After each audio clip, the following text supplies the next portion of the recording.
Confluent, avec Catherine Egault et Mathieu Lavigne.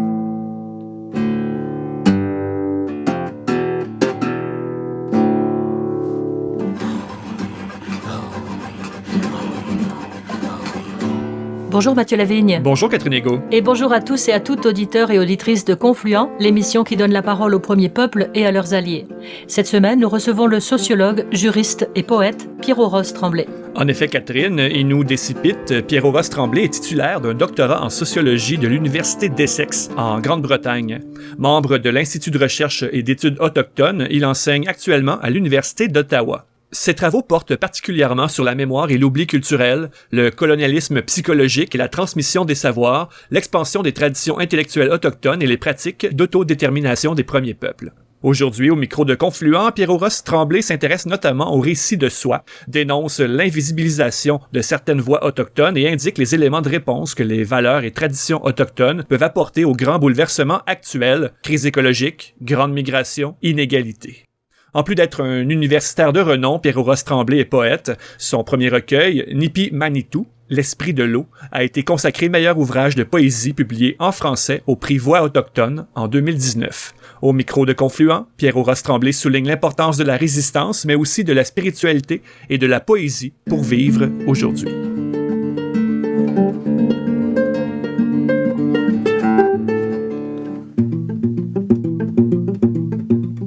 Bonjour Pierre-Aurosse Tremblay. Oui, bonjour Catherine. Pierrot, vous avez réalisé un doctorat en sociologie à l'Université d'Essex en Angleterre qui avait pour point de départ la guerre du saumon des années 1980, mais surtout la résistance des Inuits d'Esipit, qui est votre communauté. Dans ces travaux de doctorat, vous vous servez beaucoup des concepts d'amnésie culturelle et de colonialisme psychologique. Est-ce que vous pouvez nous dire un petit peu en quoi ça consiste?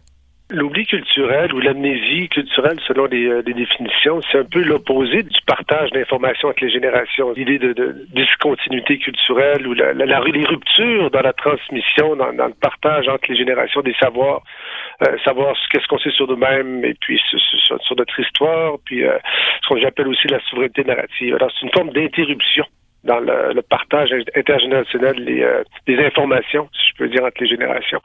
Dans le cas de la guerre du saumon, c'était assez étonnant quand j'ai commencé à m'intéresser à la question que pour la génération précédente, la guerre du saumon est un événement vraiment marquant, là, qui est profondément marquant, et tandis que pour les gens de ma génération, ceux nés là, à la fin des années 70, on savait que quelque chose s'était passé, mais on savait pas vraiment quoi, mais on savait que c'était grave, sans connaître les détails. Alors il y avait un genre d'énigme. Pourquoi on n'en a pas entendu parler? Pourquoi il y avait ce grand silence, finalement, autour de l'événement? C'est ça qui est devenu marquant. Pour moi, c'est ce genre d'oubli sur une génération, d'effacement, si on peut dire. Alors, quelles étaient les causes de cet effacement-là, de ce silence? C'est devenu un peu le cœur de mes recherches. Et ces causes-là, est-ce que c'est ce que vous appelez le colonialisme psychologique? Il y a beaucoup de strates, si on peut dire, à comment l'oubli est produit, comment l'effacement s'opère dans les familles, entre les familles, au sein d'une communauté aussi, puis avec les cultures.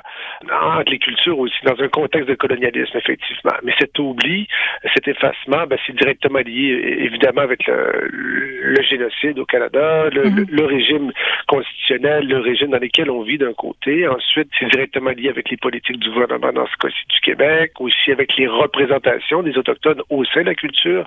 Au Québec, le récit que les gens font sur les Autochtones aussi. Alors, c'est directement lié et incluant la question, évidemment, du racisme, des préjugés, alors, et la question de l'assimilation de la communauté au sein même de cette société dominante qui a une mémoire sélective, d'une certaine façon, sur ses propres angles morts et ses représentations des Autochtones et aussi des formes de violence qui ont été opérées et qui sont toujours opérées sur nos communautés. Alors, c'est très litigieux, très sensible comme question et complexe, mais important en même temps. Il faut être capable de nommer ces choses. Dans la revue Liberté, le numéro que vous avez piloté et qui s'intitule « Premier peuple, cartographie d'une libération », vous vous intéressez à ce qu'on appelait le phénomène des nouveaux métis, c'est-à-dire des gens qui se présentent comme étant métis, comme ayant des ascendances autochtones. Et puis, vous écrivez « Nous croyons qu'au lieu de chercher dans leur arbre généalogique pour y trouver des ancêtres autochtones et s'auto-autochtoniser, ou d'alimenter le mythe des bonnes relations avec les premiers peuples, il serait plus utile que les Québécois et les Canadiens reconnaissent leurs angles morts. » Alors vous attaquez là un sujet qui suscite beaucoup de controverses. En particulier, vous dites que les bonnes relations avec les premiers peuples, c'est un mythe? qu'on connaît un minimum, je dirais, l'histoire des Amériques, à partir des premières relations, des premiers contacts, effectivement, que la violence, l'ampleur de la violence puis de la destruction est masquée, est effectivement masquée. Il y a un récit qui a été construit en effaçant un autre récit. Là. Ça, j'invente rien en disant ça. Et si les premiers peuples racontent l'histoire telle qu'ils la voient, telle qu'elle est vécue, ben ça heurte, ça dérange, ça brûle un peu, si je peux dire, l'idée que la cité dominante se fait d'elle-même, c'est incluant la cité québécoise et les sociétés francophones qui se perçoivent comme étant elles-mêmes colonisées et victimes de l'oppression d'une façon historique. Mais la réalité est tout autre. Mais qui veut entendre cette réalité-là? C'est ça aussi, c'est comme la condition des femmes autochtones. On pose des questions sur la violence, mais est-ce qu'on veut vraiment aller aux sources de cette violence-là qui remonte au début des contacts? Alors, il y a beaucoup de mythes qui ont été créés et puis beaucoup d'idées que la cité se fait sur elle-même, mais ça correspond pas avec la réalité de mon point de vue. C'est un récit de soi que font ces gens qui s'autodéclarent métis.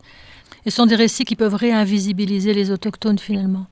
Constamment. Mais ça se fait pas, c'est pas juste chez les métis, ou chez les gens qui se définissent comme métis, je veux dire, ou la cité dominante, au sein même de nos communautés et dans la société en général, il y a ce qu'on peut appeler une forme de bourgeoisie autochtone qui prend le micro constamment et qui flatte la société dominante pour obtenir différents avantages. Alors, pour créer une genre pour réconforter, si je peux dire, la société coloniale dans sa légitimité, pour la faire sentir bien. Mais ça aussi, ça contribue à effacer des voix qu'on considère comme étant plus radicales ou qui disent des choses qui sont dérangeantes. Alors, il y a aussi cette forme d'anesthésie, je dirais, qui vient avec une certaine élite autochtone, qu'elle soit politique, qu'elle soit médiatique, qui s'allie aussi avec certaines personnes du milieu culturel, du milieu académique, et qui finalement contribuent à maintenir le statu quo qui n'est pas dans l'intérêt de ceux qui vivent la réalité du terrain. Tu vois. Alors, on entretient le mythe que les choses s'améliorent, que les choses vont bien, mais la réalité est tout autre. Alors encore une fois, c'est comme les discours sur la réconciliation qui avantagent plusieurs, mais qui sur le terrain contribuent à effacer encore des vérités qu'on veut pas entendre. Donc celles des femmes, des enfants, des gens plus vulnérables dans nos sociétés, les exclus et ceux qui défendent aussi la terre, qui défendent leur terre ancestrale et qui veulent pas non plus céder le territoire, par exemple, ou qui ne veulent pas se soumettre à l'autorité de la couronne pour des raisons très légitimes historiques. Alors ces gens-là aussi sont exclus au sein de nos communautés. Alors c'est multidimensionnel. C'est complexe le colonialisme actuel. Oui, c'est complexe. Vous avez une très belle phrase dans l'introduction du numéro de Liberté que vous avez piloté. Vous dites « Il s'agissait en quelque sorte de porter la parole des muets aux oreilles des sourds ». Est-ce que les muets sont encore aussi muets et les sourds encore aussi sourds maintenant, ou est-ce que ça s'améliore? Il y a des liens au niveau humain qui ont été créés. Il y a des choses qui ont été vraiment faites à travers le milieu des arts, par exemple. Il y a des vraies conversations qui ont eu lieu. Il y a des il y a des cœurs qui ont connecté, si je peux dire. Et puis là-dessus, ça c'est ce que j'ai trouvé le plus positif. Et surtout, il y a des gens qui se sont mis à écouter sincèrement, avec courage, en dépassant le malaise qui pouvait survenir d'entendre des choses inhabituelles, des choses qui sont dérangeantes, qui font mal, qui remettent en question leur propre identité, leur propre conception des choses. Alors ça, je l'ai vu. J'ai vraiment vu des gens, surtout pas juste chez les plus jeunes, les plus vieux, des gens très âgés, des gens très jeunes aussi, mais chez la nouvelle génération, l'idée qu'il y ait plusieurs récits sur la société, ça c'est naturel pour eux. Les jeunes ont beaucoup plus voyagé, ils sont habitués à vivre dans de l'extrême diversité, la pluralité des voix. Alors ça change beaucoup les paramètres de la réception des perspectives autochtones. Puis les solidarités aussi qui se créent entre les mouvements indigénistes et puis présentement c'est le mois de l'histoire des Noirs, par exemple. Alors là, il y a des liens historiques aussi, là, en revisitant chacun sa propre histoire, on s'aperçoit qu'il y a eu des contacts dans l'histoire et puis qu'il y a des solidarités qui sont naturelles, des oppressions communes et aussi des aspirations communes à la dignité, par exemple. Ça, c'est un point qui fédère toutes les forces et cette idée de respect, d'égalité, de dignité humaine. C'est fondamental. Et maintenant, ce qui est prévalent, c'est le respect de la terre, respect de la nature, respect du vivant. Cette différente approche, cette alternative à la maîtrise, à la domination de la terre. Alors ça, il y a vraiment des grands bouleversements, je dirais. Et puis, je pense qu'on ne saisit pas de l'ampleur des bouleversements, en fait. Ah non? Je pense que non. Je pense qu'on vit dans une grande illusion. Surtout les 2 dernières années, tu vois, on a vécu beaucoup de difficultés. Et puis là, on a de la difficulté, surtout en Amérique du Nord, à voir ce qui nous attend. En termes de crise, la crise écologique, évidemment, ensuite les grandes migrations, la crise aussi financière du capitalisme, les grandes inégalités, l'idée d'exploiter la terre, mais pour en enrichir juste quelques-uns. Tu vois, c'est des choses qui sont très antinomiques avec les valeurs ancestrales, avec les épistémologies autochtones qu'on n'invente pas, là, qui continuent d'exister à travers nos récits, puis qui sont souvent actualisés par des perspectives qu'on dit plus indigénistes, ou du monde qui sont enracinés dans leur propre tradition, leur propre vision du monde, des visions qui sont souvent présentées d'un côté comme irréalistes, qu'il faut adapter à la modernité, mais honnêtement, j'y crois très peu, parce qu'on va pas réinventer les traditions autochtones, on va pas réinventer nos cultures, qui sont très valables et qui sont très capables d'embrasser des problématiques du présent et même de proposer des alternatives et des modèles fondés sur le respect, sur l'intergénérationnalité aussi. Là, penser aux générations futures, c'est présenté parfois comme utopiste, mais les jeunes générations attendent rien de moins. Attendent rien de moins que de penser sur le long terme et puis la profondeur aussi des pensées, des traditions intellectuelles autochtones, de la pensée indigéniste est très séduisante, très intéressante aussi. Je dis pas que c'est la seule source, hein. Je dis pas qu'il n'y a que des penseurs autochtones, mais c'est une source qu'on a chantée comme étant tarie, qu'on a chantée comme étant éteinte et sans valeur, et puis aujourd'hui, ces trésors-là redeviennent une source intéressante, une source possible, puis des modèles. Alors mais ça peut être dérangeant parce que c'était sous-estimé dans les cultures, je dirais, nord-américaines ou des sociétés coloniales. Il y a cette représentation des Autochtones comme étant quelque chose de moins. Tandis que quand les gens commencent à connecter avec ce que portent les philosophies des premiers peuples, alors c'est très étonnant. C'est une conscience historique d'avant le contact, c'est une mémoire aussi des relations, des formes d'oppression aussi, et de la résistance. C'est cette histoire de la résistance qui est la plus méconnue. Il n'y a jamais eu de consentement, il n'y a jamais eu de cession de terre, par exemple, ou il n'y a jamais eu de rupture complète. Alors la lutte a toujours continué. Ce qui faisait dire à des aînés, là, lorsque je leur parlais, lorsqu'on discutait de la guerre du Sabot, en disant c'est une petite guerre d'une grande guerre qui a commencé avec les premiers contacts avec Christophe Colomb, au fond, les premières violences. Alors il y a cette continuité dans la conscience historique autochtone qui est désarmante pour plusieurs. Vous parliez du fait que les jeunes sont plus ouverts à différentes manières de vivre, qu'ils ont voyagé, qu'on s'intéresse pas assez au devenir de la Terre, que le capitalisme est vraiment produit des ravages épouvantables. Est-ce que ce qui réunit tout ça, c'est un manque d'humilité que nous aurions par rapport à la Terre, par rapport aux gens, par rapport aux générations passées, futures? Oui, je pense qu'il y a une forme de mutilation de l'esprit, là. Tu vois, là, si on pense, on regarde juste les débats sur la laïcité, par exemple, la façon que on occulte la dimension spirituelle des vies humaines, tu vois. Et puis ça, je trouve qu'il y a une forme de nihilisme très profond dans les sociétés actuelles. Puis bon, c'est en lien directement avec la blessure spirituelle au Québec particulière. Puis je veux pas amener la discussion là-dessus en particulier, mais c'est une société qui est blessée spirituellement. Alors, on ne faut pas s'attendre à ce que la réception soit optimale, là, quand on parle de spiritualité autochtone, ou lorsqu'on parle de d'autres dimensions là, de nos liens avec le vivant, qui sont au cœur des cultures autochtones. J'invente rien en disant ça.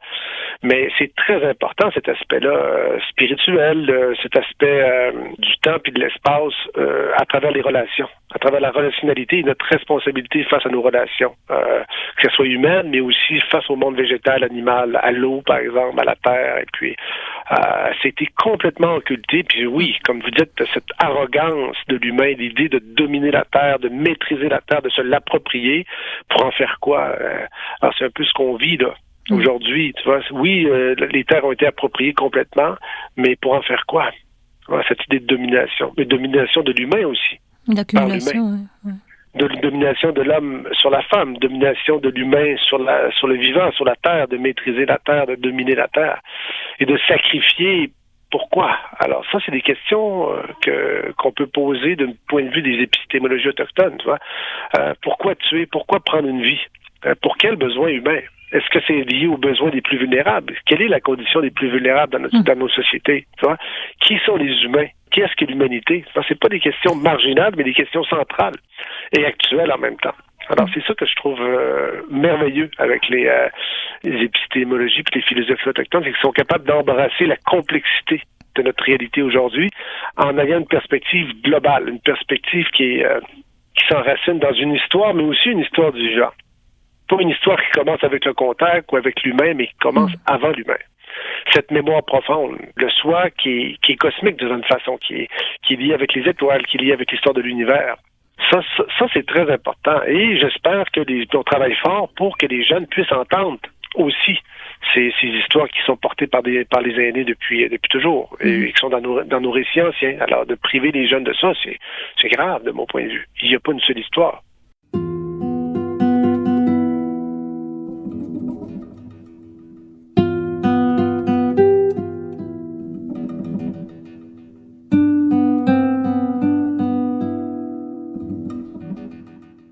Vous êtes sociologue, Pierre-Aurosse Tremblay, mais vous êtes aussi poète. Vous avez publié aux éditions Prise de Parole en 2018 Nipi Manitou, l'esprit de l'eau. Et c'est vraiment une ode à la beauté du monde. C'est un chant d'amour, vraiment à la terre, aux humains aussi. Vous écriviez par ailleurs dans la revue Liberté, parce que celui qui écoute attentivement saura que les premiers peuples n'ont rien oublié de la beauté du territoire, de sa richesse et de sa générosité. Alors votre poésie fait écho aussi à vos préoccupations de sociologue. Est-ce que pour vous, la poésie, c'est aussi un geste politique?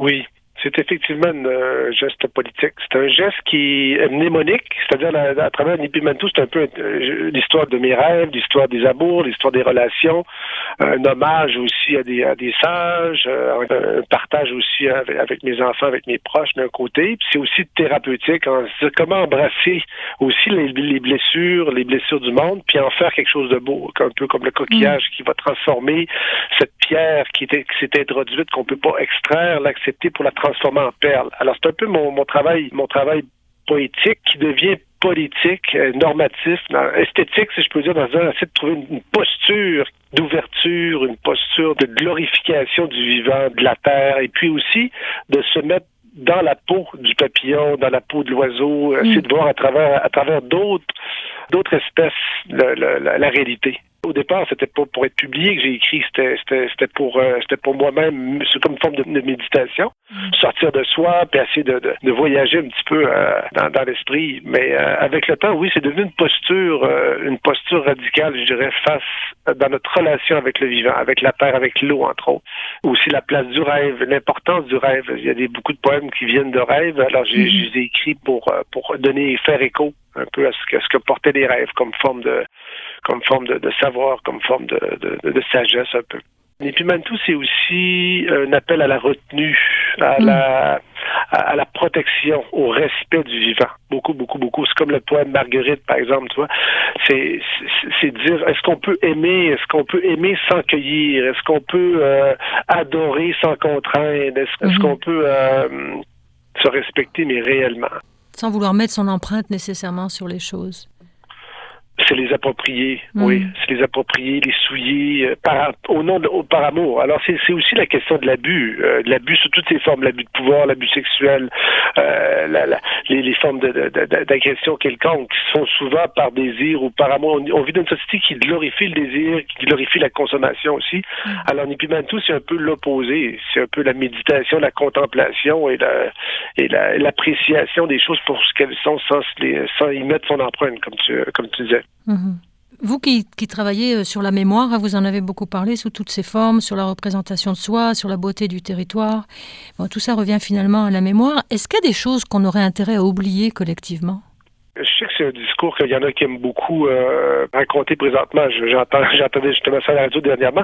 Mais moi, je dis pas que... Surtout parce que je travaille beaucoup sur les questions des mémoires traumatiques et puis des gens qui sont dissociés. Alors moi, j'ai beaucoup de respect pour l'oubli automatique. Je sais que le silence est important dans certaines circonstances.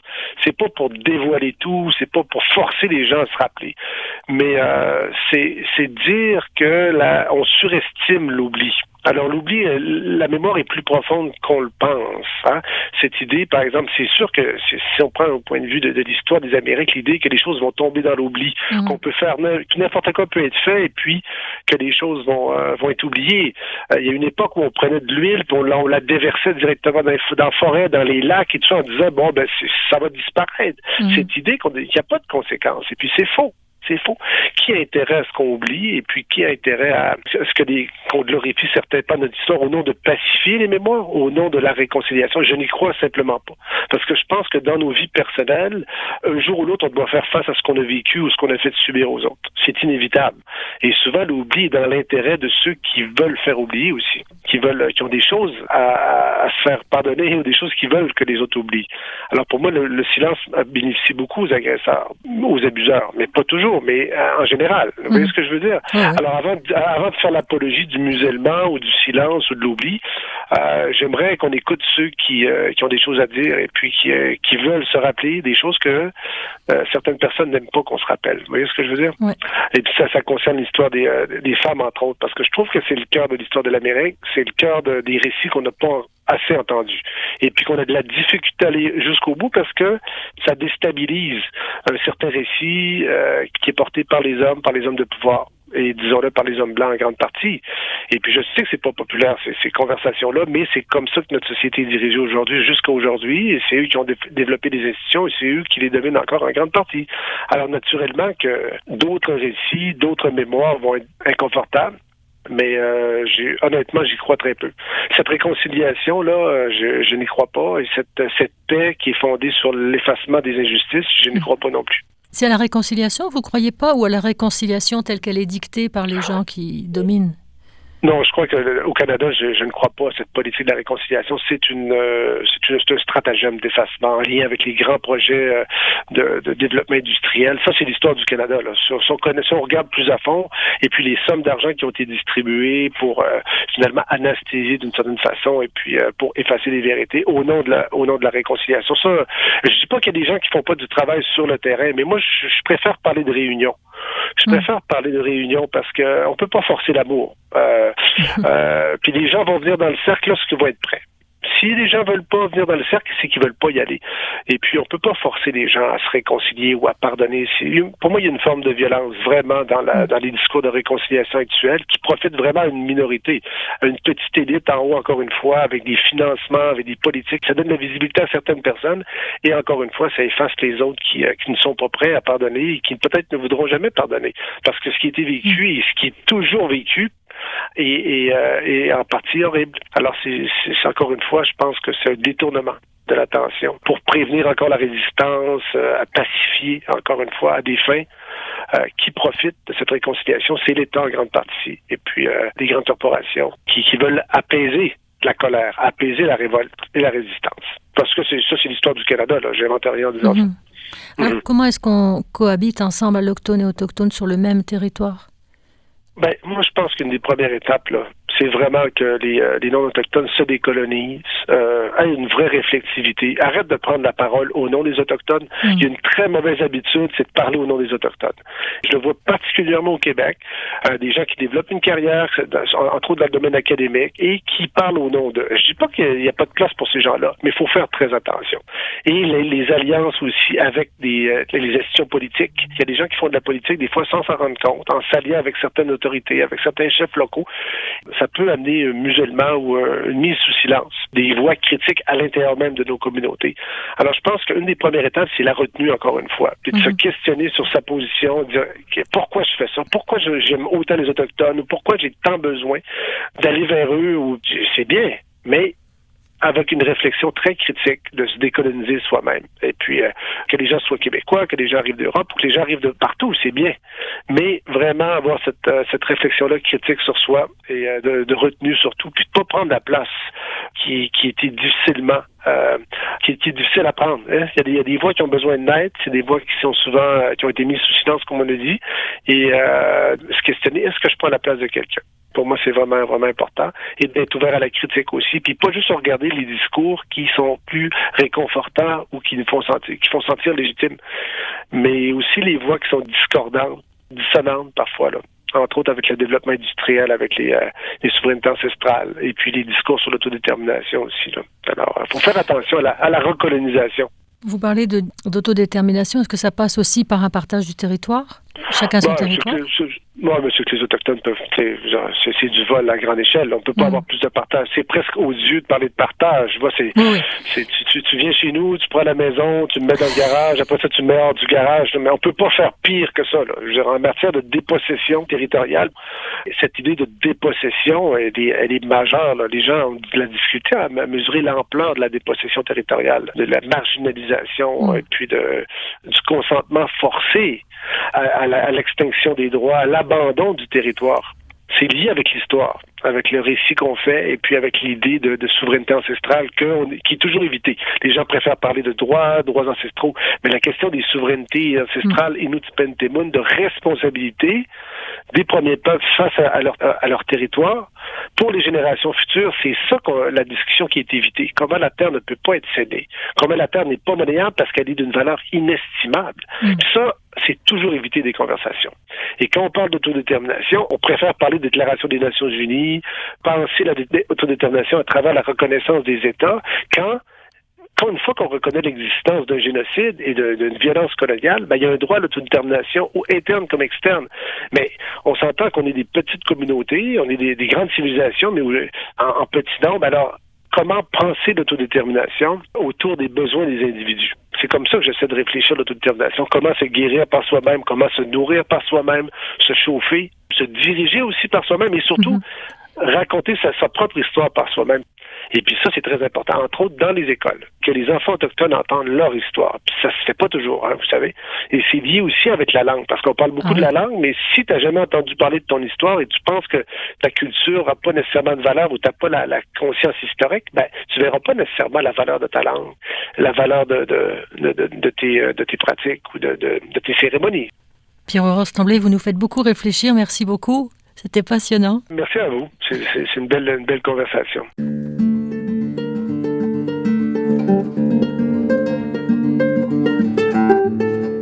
Catherine Égo accueillait aujourd'hui au micro de Confluent le sociologue, juriste et poète Pierre-Horace Tremblay, Innu Décipite. Un immense merci à Pierre-Horace Tremblay des nombreuses pistes de réflexion qu'il nous a ouvertes au fil de cette entrevue. Merci également à Valérian Fournier à la régie.